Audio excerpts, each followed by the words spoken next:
काय शिवराय जय लवजी। मी all India panther Satara जिल्हाध्यक्ष आपले ऑल इंडिया पॅन्थरचे राष्ट्रीय अध्यक्ष सन्माननीय दीपकभाई केदार यांच्या मार्गदर्शनाखाली आज आमचे सचिव तसेच आमचे सदस्य तसेच आमचे शहर अध्यक्ष एक संध्याकाळी आमची एक विषय झाल्यानंतर हा प्रश्न आमचा निर्माण झाला की आज पोलीस आपले एवढे सुरक्षा करतात जनतेची। आज गणपती बसू द्या किंवा देवी असू द्या, सर्व कार्यक्रम असू द्या, यामध्ये होमगार्ड बी जास्त प्रमाणात दिसते, परंतु त्यांना भत्ता कमी दिला जातो। तसेच त्यांना पेन्शन बी चालू करणं गरजेचं आहे। त्यांना काहीतरी 665 रुपये रोजचे दिले जातात मानधन, परंतु त्यांना 1000 रुपये तरी मानधन रोजचे करावे का तर त्यांना 24 तास ड्युटी असती आणि त्या 24 तासातल्या ड्युटीमध्ये त्यांना 8 तास ड्युटी करण्यात यावी नियमाने। अशी आमची मागणी आम्ही घेऊन आलेलो आहे आणि आमच्या पोलिसांसाठी हे आमच्या ऑल इंडिया पॅन्थर सेना त्यांच्यासाठी खंबीरपणे उभे आहे आणि कलेक्टर साहेबांना आम्ही निवेदन दिलेले आहे। येत्या सोमवारी आम्ही पोलिसांसाठी व होमगार्डसाठी मोठी निदर्शन करणार आहोत आणि पोलिसांचे मारामारीचे प्रमाण हे त्यांना जास्त होत आहे। यासाठी कठोरात कठोर कारवाई या गुन्हेगारांना देण्यात यावी अशी एक मागणी आम्ही घेऊन आलेलो आहे। आणि येत्या सोमवारी माझं आव्हान आहे सर्वांना, सर्व कार्यकर्ते, सर्व पदाधिकारी बहुसंख्येने कलेक्टर ऑफिसच्या दारामध्ये आपण पोलिसांसाठी व होमगार्डसाठी एक दिवस देण्यात यावा। आणि महत्वाचा मला विषय हा सांगायचा आहे की पोलिसांसाठी आपण एक दिवस तरी का होईना केलेलं पाहिजे, ज्यासाठी सर्वांनी इथे येण्यात यावं। एवढंच मी सांगेन। जय शिवराय, जय भीम, जय संविधान।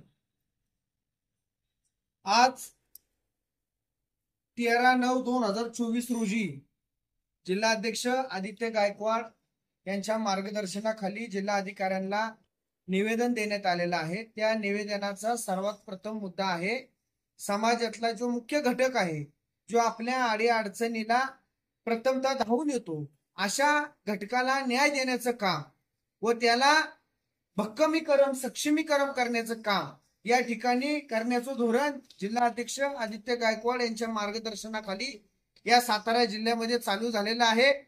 त्याचं सर्वात पहिलं कारण म्हणजे आता आपण पाहतोय गौरी गणपतीचा सण हा अखंड महाराष्ट्रामध्ये मोठ्या उत्साहाने साजरा होतोय, परंतु हा सण साजरा होत असताना या सणाचे खरे शिल्पकार, खरे मानकरी जर का कोण असतील तर ते पोलीस आहेत, तर तो होमगार्ड आहे।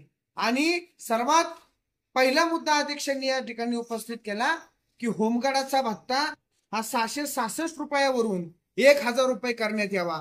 खरा सन्मान त्या होमगार्डचा झाला पाहिजे, ही असणारी ऑल इंडिया पॅन्थर सेनेची प्रामुख्याने पहिली मागणी आहे। आणि आम्हाला या गेंड्याच्या कातडीची चमडी असणाऱ्या सरकारला विनंती आहे की तात्काळ हिता असणाऱ्या होमगार्डचा भत्ता हा 666 रुपयावरून त्वरित 1000 रुपये करण्यात यावा। हिता असणाऱ्या पोलिसांसाठी तात्काळ पोलीस महामंडळ स्थापन करण्यात यावं, ही असणारी आमची प्रामुख्याने मागणी आहे। आणि या मागणीसाठी येत्या 20 तारखेला प्रचंड मोठ्या प्रमाणात जिल्हाध्यक्षांच्या मार्गदर्शनाखाली सातारा जिल्हाधिकारी कार्यालयाच्या बाहेर निषेध व धरणे आंदोलन करण्यात येणार आहे। आणि या धरणे आंदोलनाला जिल्ह्यातूनच नव्हे तर राज्यातून कार्यकर्ते उपस्थित राहणार आहेत आणि खऱ्या अर्थानं पोलिसांना न्याय देण्याचं काम होणार आहे, होमगार्डला न्याय देण्याचं काम आहे। म्हणून आमची या व्हिडिओच्या माध्यमातून सर्व कार्यकर्त्यांना विनंती आहे की येत्या 20/9/2024 रोजी सर्व कार्यकर्त्यांनी बहुसंख्येने उपस्थित राहून गणरक्षकालयातला खरा जो रक्षक आहे त्या पोलिसांच्यासाठी त्यांच्यासाठी एक दिवस देऊन या ठिकाणी त्यांच्या समर्थनासाठी उपस्थित राहावे आणि आंदोलनाला सहकार्य करावे। जय भीम, जय हिंद, जय भारत।